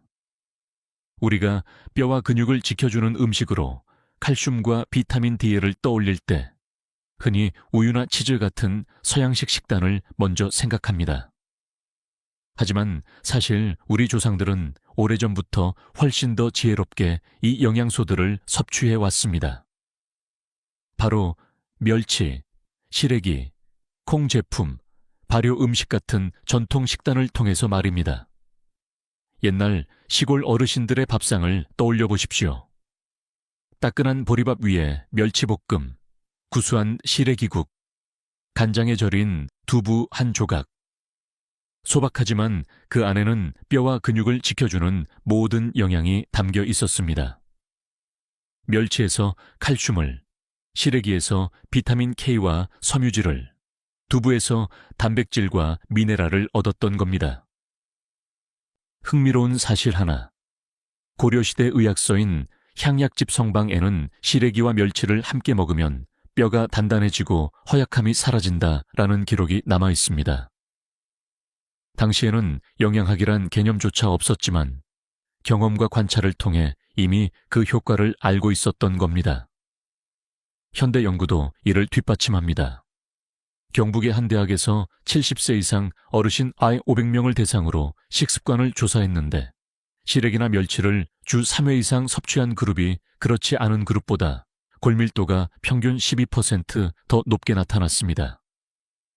단순한 전통 음식이 아니라 과학적으로 입증된 장수의 밥상이었던 셈이죠. 그런데 여기서도 논쟁은 존재합니다. 일부 학자들은 유제품이 가장 확실한 칼슘 공급원이라고 주장합니다. 반대로 다른 쪽에서는 아시아인의 70% 이상이 유당불내증을 갖고 있어 유제품이 오히려 소화장애와 불편을 일으킨다고 반박합니다. 그렇다면 정답은 어디에 있을까요? 아마도 우리 몸에 맞는 음식을 선택하는 것이 답일 겁니다. 서양인의 뼈를 지킨 것은 우유였을지 몰라도 우리 조상들의 뼈를 지켜준 것은 멸치와 채소였으니까요. 여러분께 질문을 하나 드리고 싶습니다. 혹시 어릴 적 부모님이나 할머니께서 멸치 좀 먹어라, 뼈 튼튼해진다 라고 하신 기억이 있으신가요? 그 말이 단순한 옛날 잔소리가 아니었습니다. 실제로 장수하신 어르신들 밥상에는 빠짐없이 이 재료들이 있었으니까요. 또 하나 흥미로운 사례. 일본의 나가노현은 세계적으로 유명한 장수 지역입니다. 그곳 노인들의 식단을 보면 된장국에 멸치를 넣고 여름에는 햇볕에 말린 채소를 즐겨 먹습니다. 그 결과 90세 이상에서도 지팡이 없이 걷는 어르신들이 많습니다. 단순히 의학의 힘이 아니라 음식 문화가 만든 건강이었던 겁니다. 여기서 우리가 배울 수 있는 교훈은 명확합니다. 건강은 반드시 값비싼 보충제나 최신 유행 식단에서 오는 것이 아니라 익숙하지만 소중한 전통 식탁에서 온다는 사실입니다. 내일 점심에 멸치볶음을 올려보십시오. 저녁에는 시래 기국을, 아침에는 두부를 곁들이십시오. 그렇게 하루하루 작은 선택을 쌓아 올리면 10년 뒤에도 스스로 계단을 오르내릴 힘을 지킬 수 있습니다. 정리해 봅시다. 두 번째 음식의 가치는 단순한 영양이 아닙니다. 그것은 세대를 이어온 지혜이며 장수마을의 공통된 비밀입니다. 우리는 이미 답을 알고 있습니다. 다만 잊고 있었을 뿐입니다. 오늘 다시 밥상 위에 그 전통을 올려놓는 것, 그것이 독립을 지키는 가장 확실한 길이 될 것입니다. 근육과 뼈를 지키는 음식이 있다면 이제 남은 과제는 뇌와 혈관입니다. 몸이 튼튼해도 뇌혈관이 막히거나 약해지면 결국 독립은 무너집니다. 걷는 힘, 말하는 힘, 생각하는 힘, 모두 뇌혈관의 건강과 직결되기 때문입니다. 그렇다면 뇌혈관을 지켜주는 음식은 무엇일까요? 놀랍게도 정답은 전통 식단에 늘 올라왔던 세 번째 음식입니다. 바로 등푸른 생선입니다. 고등어, 꽁치, 연어, 정어리 같은 생선에는 오메가3 지방산이 풍부합니다. 이 성분은 혈액 속의 중성지방을 줄이고 혈관벽의 염증을 완화하며 혈액을 더 부드럽게 흐르게 합니다. 쉽게 말해 혈관을 막는 기름때를 청소해주는 역할을 하는 겁니다. 주목할 만한 연구가 있습니다. 미국 하버드대 연구팀은 65세 이상 노인 2,500명을 대상으로 식습관과 뇌 건강을 추적했습니다. 일주일에 2번 이상 등푸른 생선을 먹은 그룹은 알츠하이머와 치매 발병 위험이 30% 이상 낮았습니다. 단순한 음식 선택이 뇌혈관과 기억력을 동시에 지켜준 것이죠. 흥미로운 사실은 이미 수백 년 전부터 어촌 마을에서는 이 음식을 약이 되는 밥상이라 불러왔다는 점입니다. 고등어 구이 한 토막, 꽁치 조림 한 접시, 정어리 젓갈. 당시에는 오메가3이라는 단어조차 몰랐지만 어르신들은 경험적으로 이 음식이 머리를 맑게 하고 기운을 준다는 사실을 알고 있었습니다. 그러나 여기서도 학계의 논쟁은 이어집니다. 일부 연구에서는 오메가3 보충제를 복용한 그룹이 큰 효과를 보지 못했다는 결과가 나왔습니다. 그렇다면 생선을 먹는 것과 보충제를 먹는 것의 차이는 무엇일까라는 질문이 제기된 것이죠. 답은 의외로 단순합니다. 음식 속의 오메가3는 단백질, 비타민, 미네랄과 함께 자연스럽게 작용하지만 보충제는 그 균형이 부족하다는 겁니다. 즉, 자연식이 가진 복합적 조화가 보충제와의 차이를 만들어낸다는 것이죠. 여기서 제가 여러분께 질문 하나 드리겠습니다. 최근 일주일 동안 등푸른 생선을 몇 번 드셨나요? 혹시 냄새가 난다는 이유로, 손질이 귀찮다는 이유로 피하고 계신 건 아닌가요? 그 작은 회피가 사실은 뇌혈관을 조용히 약하게 만들고 있을 수 있습니다. 또 하나 중요한 점은 조리 방법입니다. 생선을 튀기면 오메가3의 상당 부분이 파괴됩니다. 반대로 구이, 조림, 찜 같은 조리법은 영양을 잘 보존합니다. 따라서 어떻게 요리하느냐도 뇌혈관 건강을 좌우합니다. 일본 홋카이도의 한 연구에서는 생선을 구워 먹는 그룹이 튀겨 먹는 그룹보다 뇌졸중 위험이 현저히 낮게 나타났습니다. 같은 음식이지만 조리법의 차이가 결과를 바꾼 겁니다. 정리해 봅시다. 세 번째 음식은 뇌혈관의 열쇠입니다. 근육과 뼈를 지켜도 뇌혈관이 무너지면 독립은 유지될 수 없습니다. 하지만 주 2, 3회 등푸른 생선을 밥상에 올리는 작은 습관만으로도 80세 이후에도 또렷한 기억과 가벼운 발걸음을 이어갈 수 있습니다. 여러분, 지금 선택이 10년 뒤의 뇌를 바꿉니다. 오늘 저녁 고등어 한 토막을 구워 드시는 건 어떨까요? 그것이 여러분의 독립을 지켜줄 세 번째 음식의 시작입니다. 등푸른 생선, 오메가3 지방산. 이미 많은 연구에서 뇌와 혈관 건강에 도움이 된다고 밝혀졌습니다. 그런데 모든 학자가 이를 전적으로 인정하는 건 아닙니다. 오히려 효과가 과장되었다거나 보충제와 음식의 차이를 구분해야 한다는 논쟁이 지금도 이어지고 있습니다. 첫 번째 쟁점은 오메가3 보충제입니다. 대규모 임상시험에서 오메가3 캡슐을 매일 먹은 그룹과 그렇지 않은 그룹의 차이가 기대보다 크지 않았다는 결과가 나왔습니다. 어떤 연구에서는 뇌졸중 예방 효과가 미미하다고 보고했고, 또 다른 연구에서는 치매 예방에 뚜렷한 차이가 없다고 발표했습니다. 이 때문에 일부 학자들은 생선이 아니라 단순히 건강한 생활 습관이 효과의 원인일 뿐이라고 주장하기도 합니다. 하지만 반대편에서는 이렇게 반박합니다. 보충제와 음식은 다르다. 생선은 단순히 오메가3만이 아니라 단백질, 비타민 D, 셀레늄, 미네랄 등 다양한 성분이 함께 작용한다. 그 복합적 효과가 혈관과 뇌의 변화를 일으킨다. 실제로 지중해 식단 연구에서는 주 2회 이상 생선을 섭취한 그룹이 그렇지 않은 그룹보다 인지기능 저하가 25% 낮았다는 결과가 있습니다. 즉, 자연식과 보충제의 차이가 논쟁의 핵심인 셈입니다. 여기서 흥미로운 사례 하나. 네덜란드의 한 장수 마을에서는 매일 아침 정어리와 빵을 함께 먹는 전통이 있습니다. 연구팀이 이 마을의 혈관 건강을 분석했더니 같은 연령대 다른 지역보다 혈관 내 염증 수치가 현저히 낮았습니다. 학자들은 단순히 생선을 먹어서가 아니라 식단 전체가 균형을 이루었기 때문이라고 설명합니다. 그렇다면 질문이 생깁니다. 효과의 주인공은 생선일까요? 아니면 전체 식습관일까요? 또 하나의 논쟁은 연령대에 따른 차이입니다.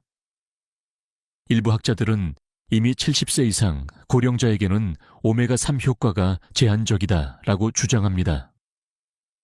반대로 나이가 많을수록 혈관 손상이 심하기 때문에 오히려 더 필요하다는 의견도 있습니다. 같은 데이터를 두고도 이렇게 해석이 갈리니 어르신들이 혼란스러울 수밖에 없습니다. 그렇다면 우리가 배워야 할 교훈은 무엇일까요? 저는 이렇게 말씀드리고 싶습니다. 논쟁이 있다는 건 아직 완전한 결론이 없다는 뜻이다. 하지만 경험과 역사, 다수의 연구가 같은 방향을 가리킨다면 그 신호를 무시해서는 안 된다. 오메가3의 모든 효과가 과장일 수도 있습니다. 그러나 동시에 꾸준히 생선을 섭취한 장수마을과 건강한 노인들의 사례는 결코 우연이 아닙니다. 여러분께 질문 하나 드려보겠습니다. 지금 눈앞에 있는 두 선택 중 하나를 해야 한다면 어느 쪽을 고르시겠습니까? 효과가 확실하지 않으니 굳이 안 먹는다와 큰 해가 없으니 꾸준히 먹어본다. 만약 독립과 기억력을 지켜야 하는 상황이라면 저는 후자를 선택하겠습니다. 왜냐하면 위험은 거의 없지만 얻을 수 있는 이익은 너무 크기 때문입니다. 이제 다시 우리의 현실로 돌아가 봅시다. 어르신들 식탁에는 아직도 기름진 고기, 소금기 많은 반찬이 많습니다. 반면 등푸른 생선은 손질이 번거롭고 냄새가 난다는 이유로 멀리합니다. 그렇다면 결과는 어떻게 될까요? 논쟁을 떠나 단백질과 오메가3가 부족한 식단은 결국 뇌혈관 건강을 지켜주지 못합니다. 정리하겠습니다. 학계의 논쟁은 여전히 이어지고 있습니다. 하지만 그 사이에서도 분명한 사실 하나는 있습니다. 균형 잡힌 식단 속에서 등푸른 생선은 분명 중요한 역할을 한다는 것. 과학적 논란을 무시하지 않으면서도 생활 속 지혜를 실천하는 것. 그것이 우리가 취해야 할 태도입니다. 여러분, 오늘 저녁 식탁에 고등어를 올리는 선택은 단순한 음식이 아닙니다. 그것은 10년 뒤 스스로 걸어나갈 힘과 기억을 지켜주는 투표입니다. 여러분은 오늘 어디에 표를 던지시겠습니까? 여러분 지금까지는 근육과 뼈, 그리고 뇌혈관을 지켜주는 좋은 음식들을 말씀드렸습니다. 그런데 건강을 지키는 데에는 두 가지 길이 있습니다. 하나는 좋은 음식을 더하는 길, 또 하나는 나쁜 음식을 빼는 길입니다. 그런데 문제는 많은 어르신들이 나쁜 음식을 오히려 매일 아침 식탁에 올리고 있다는 사실입니다. 그 첫 번째 주인공은 바로 가공식품과 흰빵, 달콤한 시리얼입니다. 익숙하시죠? 아침에 간단하게 먹기 편하고 씹기 좋고 속도 편안한 것처럼 보입니다. 하지만 그 속에 숨어 있는 것은 건강을 조용히 무너뜨리는 정제 탄수화물과 과도한 설탕입니다. 정제된 흰 밀가루와 설탕은 혈당을 급격히 올립니다. 순간적으로 기운이 나는 듯 보이지만 곧 급격히 떨어지면서 무기력과 피로가 찾아옵니다. 더 큰 문제는 혈관벽에 염증을 일으키고 인슐린 저항성을 높여 당뇨와 심혈관 질환으로 이어진다는 점입니다. 근육에도 직접적인 타격을 줍니다. 혈당이 급상승하면 근육세포가 영양을 흡수하지 못하고 결국 서서히 소모되기 시작합니다. 여기서 흥미로운 사실 하나. 영국 옥스퍼드대 연구팀은 60세 이상 2,000명을 대상으로 아침 식습관을 조사했습니다. 매일 흰빵과 가당 시리얼을 먹는 그룹은 그렇지 않은 그룹보다 근육 손실 속도가 20% 빨랐습니다. 혈관도 더 좁아지고 치매 위험도 높았습니다. 단순히 아침 한 끼가 10년 뒤 독립 생활을 위협한 겁니다. 물론 여기서도 논쟁은 존재합니다. 적당량의 탄수화물은 뇌와 몸의 에너지원이다. 과하게 걱정할 필요 없다는 주장과 정제 탄수화물은 양이 아니라 질의 문제다. 가능한 줄여야 한다는 주장이 맞섭니다. 어느 쪽 말이 옳을까요? 사실 정답은 우리 몸이 이미 알고 있습니다. 아침에 시리얼을 먹고 금세 졸음과 피로가 몰려온 경험, 혹은 흰빵으로 끼니를 뜨고 금방 배가 고파진 경험이 있으실 겁니다. 몸이 곧 답을 알려주는 겁니다. 여기서 제가 질문 하나 드리고 싶습니다. 오늘 아침 혹시 흰빵 한 조각과 달콤한 음료로 시작하지 않으셨나요? 그 순간은 편하고 맛있었을지 몰라도 그것이 바로 근육과 혈관을 조금씩 빼앗아 가는 적일 수 있습니다. 대안은 어렵지 않습니다. 흰빵 대신 통곡물빵, 달콤한 시리얼 대신 귀리, 보리죽, 삶은 고구마를 선택해 보십시오. 단순히 혈당을 천천히 올려줄 뿐 아니라 섬유질과 미네랄이 풍부해 혈관을 지켜줍니다. 게다가 포만감이 오래가니 과식도 줄일 수 있습니다. 또 하나의 팁은 조합입니다. 탄수화물을 단백질과 함께 먹으면 혈당이 급격히 오르는 것을 막을 수 있습니다. 예를 들어 통곡물 빵과 달걀, 귀리죽에 견과류를 곁들이는 것만으로도 아침 혈당 곡선은 완전히 달라집니다. 단순한 한 끼가 근육과 혈관을 살리는 약이 될 수 있다는 겁니다. 정리하겠습니다. 우리가 매일 습관처럼 먹는 가공식품과 흰빵. 단 음식은 사실상 독립을 빼앗는 조용한 적입니다. 오늘 당장은 편하고 맛있어 보여도 내일의 계단 오르는 힘과 10년 뒤의 기억력을 갉아먹습니다. 반대로 조금만 바꾸면 아침 식탁이 곧 약이 될 수 있습니다. 여러분, 이제 선택은 분명합니다. 내일 아침 식탁에 무엇을 올리시겠습니까? 빵과 설탕으로 시작하시겠습니까? 아니면 근육과 혈관을 지켜줄 곡물과 단백질로 시작하시겠습니까? 그 작은 한 끼가 여러분의 독립을 결정짓습니다. 앞서 우리는 아침 식탁에 숨어있는 위험, 흰빵과 단 음식 이야기를 나눴습니다. 그런데 문제는 그것만이 아닙니다. 많은 어르신들이 매일 습관처럼 드시는 음식 속에 근육을 약하게 하고 혈관을 막아버리는 공통된 적들이 숨어 있습니다. 그렇다면 이 음식들의 공통점은 무엇일까요? 첫째, 지나치게 정제되었다는 점입니다. 흰쌀, 흰빵, 가공된 면류. 보기에는 깨끗하고 부드럽지만 곡물의 껍질과 섬유질이 모두 사라져 있습니다. 영양은 줄고 흡수 속도만 빨라져 혈당이 급등합니다. 그 순간 우리 몸은 인슐린을 과다 분비하고 결국 근육세포가 영양을 흡수하지 못해 서서히 쇠약해집니다. 둘째, 과도한 염분과 당분입니다. 가공햄, 소시지, 절임 반찬, 단 음료. 짭짤하고 달콤해서 입에는 즐겁지만 혈관에는 독입니다. 나트륨은 혈압을 올려 혈관벽을 손상시키고 설탕은 염증 반응을 촉진해 동맥경화를 빠르게 만듭니다.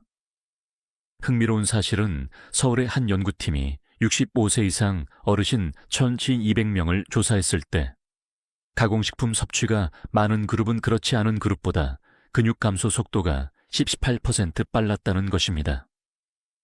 셋째, 숨은 지방입니다. 기름에 튀긴 음식, 크림이 가득한 빵, 가공 간식에는 트랜스 지방과 포화 지방이 숨어 있습니다. 이런 지방은 혈관 속에 쌓여 플라크를 형성하고 결국 뇌졸중이나 심근경색 같은 치명적 결과로 이어집니다. 겉으로는 작은 과자 한 봉지, 튀김 몇 조각일 뿐이지만 그 뒤에는 독립을 빼앗는 그림자가 드리워져 있습니다. 물론 학계에서도 이 문제를 두고 의견이 엇갈립니다. 적당량의 설탕이나 소금은 괜찮다, 문제는 과잉이다 라는 주장과 노화된 몸에서는 적당량조차도 해로울 수 있다는 주장이 맞서고 있습니다. 어느 쪽이 옳을까요? 사실 중요한 건 우리 몸의 현실입니다. 이미 고혈압 약을 드시고 있다면 소금 한 숟가락이 과한 것이고 이미 혈당이 높다면 단 한 잔의 달콤한 음료도 위험할 수 있습니다. 여기서 질문을 드리고 싶습니다. 여러분의 냉장고 안에는 어떤 음식이 채워져 있나요? 혹시 햄, 소시지, 단 음료가 기본처럼 자리 잡고 있지는 않나요? 그 음식들은 지금 이 순간에도 조용히 혈관을 좁히고 근육을 약하게 하고 있을지 모릅니다. 하지만 희망은 있습니다. 공통점을 알면 해결책도 단순해집니다. 정제된 곡물 대신 현미와 보리, 가공 햄 대신 생선과 두부, 단 음료 대신 물과 차로 바꾸면 됩니다. 염분과 당분, 나쁜 지방을 줄이는 작은 선택이 곧 독립을 지키는 가장 강력한 무기가 됩니다. 흥미로운 사례를 하나 말씀드리겠습니다. 충청도의 한 마을에서는 전통적으로 가공식품보다 제철 채소와 잡곡을 먹어왔습니다. 연구팀이 이 마을의 80세 이상 노인을 조사했을 때 같은 연령대 도시 노인보다 근육량과 혈관 건강이 월등히 좋았습니다. 음식의 차이가 곧 독립의 차이가 된 것입니다. 정리해 보겠습니다. 피해야 할 음식들의 공통점은 단순합니다. 정제, 과잉, 숨은 지방, 이 세 가지가 우리 몸을 조용히 해치고 결국 자녀에게 의지해야 하는 삶으로 몰아갑니다. 그러나 다행히도 우리는 선택할 수 있습니다. 내일 장을 볼 때, 냉장고를 채울 때 작은 변화를 만들 수 있습니다. 여러분, 지금 냉장고 속을 열어보십시오. 그 안에 있는 음식들이 10년 뒤에 여러분의 걸음걸이를 결정합니다. 독립을 빼앗는 적을 계속 품고 계시겠습니까? 아니면 오늘부터 정리하시겠습니까? 답은 분명합니다. 우리가 지금까지 이야기한 음식들, 단백질을 채워주는 첫 번째 음식, 뼈를 단단하게 해주는 두 번째 음식, 뇌혈관을 맑게 해주는 세 번째 음식, 모두 결국 하나의 목표를 향하고 있습니다. 바로 독립입니다. 독립이란 단순히 혼자 산다는 뜻이 아닙니다. 그것은 스스로 화장실에 갈 수 있는 힘, 스스로 밥을 차려 먹을 수 있는 힘, 스스로 길을 걸을 수 있는 힘을 말합니다. 어르신들 대부분은 병원비보다도, 심지어 병보다도 남에게 의지하게 되는 것을 더 두려워합니다. 왜일까요? 그것은 인간으로서의 자존심과 삶의 품격이 걸려 있기 때문입니다. 저는 의사로서 수많은 환자분들을 만나왔습니다. 어떤 분은 무릎 수술을 받고도 스스로 회복하려 애쓰며 걷기를 계속하셨습니다. 또 어떤 분은 낙상 후 이제 자식에게 짐이 됐다며 스스로를 놓아버리셨습니다. 같은 상황인데도 선택과 마음가짐이 달랐던 겁니다. 그리고 그 차이는 결국 삶의 마지막까지 독립을 지킬 수 있는가 없는가로 이어졌습니다. 여기서 중요한 사실 하나. 연구에 따르면 독립적인 생활을 유지하는 노인은 우울증과 치매 발생률이 현저히 낮습니다. 단순히 몸이 편한 게 아니라 마음이 건강해지는 겁니다. 독립이 곧 정신 건강을 지켜주는 열쇠라는 뜻입니다. 그러나 또 한 가지 흥미로운 점이 있습니다. 어떤 학자들은 독립을 지나치게 강조하는 것은 오히려 가족과의 유대감을 약화시킨다고 지적합니다. 반대로 적절한 의존은 삶의 질을 높인다는 주장도 있습니다. 어느 쪽이 옳을까요? 사실 답은 둘 다 아닐까요? 완전한 독립이 아니라 스스로 할 수 있는 것은 스스로 하되 필요한 부분은 기꺼이 도움을 받는 것. 이것이 진정한 의미의 독립일지도 모릅니다. 여기서 질문을 드리고 싶습니다. 여러분은 어떤 삶을 원하시나요? 자녀가 매일 곁을 지켜야만 하는 삶, 아니면 자녀에게 걱정하지 마라, 나는 내 힘으로 잘 지내고 있다 라고 말할 수 있는 삶. 아마 대부분의 어르신들은 후자를 선택하실 겁니다. 흥미로운 사례가 있습니다. 일본의 한 장수 마을에서는 90세가 넘은 어르신들도 여전히 스스로 밥을 짓고 마을 모임에 참석합니다. 연구팀이 그 이유를 묻자 그분들은 이렇게 대답했습니다. 우리가 먹는 음식이 우리를 걷게 한다. 단순한 대답 같지만 사실 모든 진리가 그 안에 들어 있습니다. 이제 우리는 분명히 알 수 있습니다. 독립은 우연히 오는 것이 아닙니다. 오늘의 선택, 오늘의 습관, 오늘의 밥상이 쌓여 만들어지는 것입니다. 근육을 살리고 뼈를 지키고 뇌혈관을 맑게 하는 작은 실천이 쌓여야만 내일도 10년 뒤에도 스스로 걸어 나갈 수 있습니다. 정리해 봅시다. 독립생활의 의미는 단순히 몸을 움직이는 자유가 아니라 마음의 평안과 가족의 안심을 동시에 주는 것입니다. 그것은 자존심이고 사랑이고 삶의 마지막까지 지켜야 할 품격입니다. 그리고 그 시작은 거창한 것이 아니라 매일의 식탁에서부터 시작됩니다. 여러분, 오늘 밥상에 올린 그 작은 한 조각이 내일의 독립을 결정할 수 있습니다. 그렇다면 지금 선택하시겠습니까? 내일도 스스로 걷고 싶다는 마음을 담아 오늘 저녁 식탁을 준비해 보시기 바랍니다. 지금 눈을 감고 상상해 보십시오. 10년 뒤에 당신 모습은 어떨까요? 어떤 분은 여전히 시장을 걸어 다니며 친구와 담소를 나눕니다. 또 어떤 분은 집 안에만 머물며 의자에 앉아 자녀가 가져다주는 밥을 받아 드십니다. 두 사람의 차이는 무엇일까요? 바로 오늘의 밥상입니다. 연구에 따르면 65세에 건강한 식습관을 유지한 사람은 75세에도 보행 속도가 빠르고 계단을 오르는 힘이 남아 있습니다. 반대로 60대부터 정제 탄수화물과 가공식품을 자주 먹은 사람은 70세가 되기도 전에 낙상과 골절을 경험할 확률이 2배 이상 높아집니다.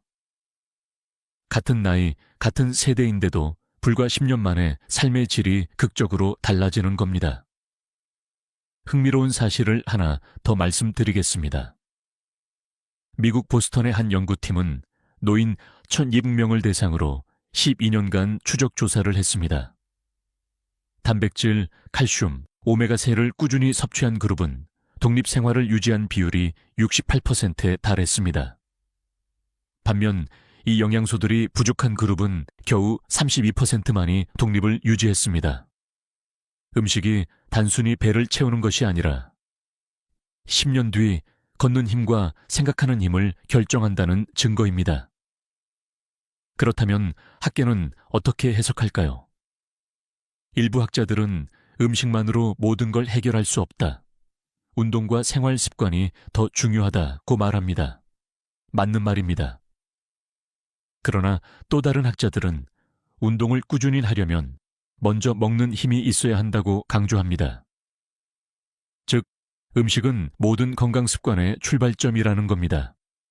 여기서 질문을 하나 드리겠습니다. 지금 드시는 한 끼가 단순히 오늘을 위한 것입니까? 아니면 10년 후를 위한 것입니까?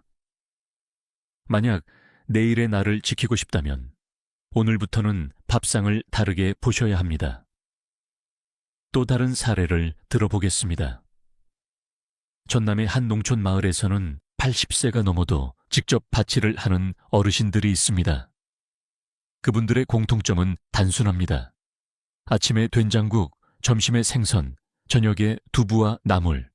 화려하지 않지만 10년, 20년 쌓인 결과는 눈부십니다. 지팡이 없이 걸어 다니고 여전히 스스로 생활을 이어갑니다.